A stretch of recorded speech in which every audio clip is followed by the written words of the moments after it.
ಕತೆ ಮುಗೀತು ಅನ್ಕೊಳ್ರಿ. ಇನ್ಮೇಲೆ 200 ಸೆಗ್ಮೆಂಟಲ್ಲಿ ಇರೋ ಗಾಡಿಗಳು ಎಕ್ಸ್ಪೆಕ್ಟು ಮಾಡಿರಲಿಲ್ಲ ನಾನು. ಎಕ್ಸ್ಟ್ರೀಮ್ 250R ಇಷ್ಟೊಂದು ಮಜಾ ಕೊಡುತ್ತೆ ಅಂತ.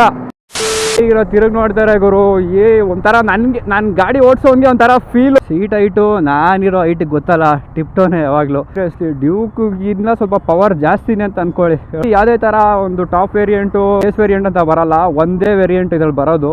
ಈ ಸ್ಟಂಟ್ ಗಾಡಿ ಓಡಿಸ್ತೀನಿ ಅನ್ನೋ ಥರ ಫೀಲ್ ಬರ್ತಿದೆ. ಇದು ಹ್ಯಾಂಡಲ್ ಬಾರ್ಸು, ಕೆಳಗೆ ಟ್ಯಾಂಕ್ ಆಗಲಿ, ತೈ ಸಪೋರ್ಟ್ ಎಲ್ಲ ಮಸ್ತಾಗಿ ಕೊಟ್ಟವ್ರೆ ಇಲ್ಲಿ.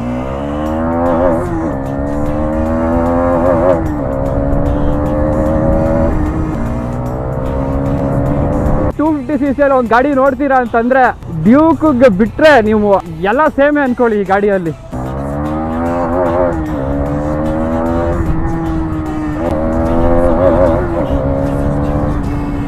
ಸೀರಿಯಸ್ಲಿ ಈ ಗಾಡಿ ಔಟ್ಸೈಡಿಂದ ನೋಡೋದಕ್ಕೂ ಅದ್ರ ಕ್ಯಾರೆಕ್ಟರ್ಗೂ ತುಂಬಾನೇ ಡಿಫ್ರೆನ್ಸ್ ಇದೆ.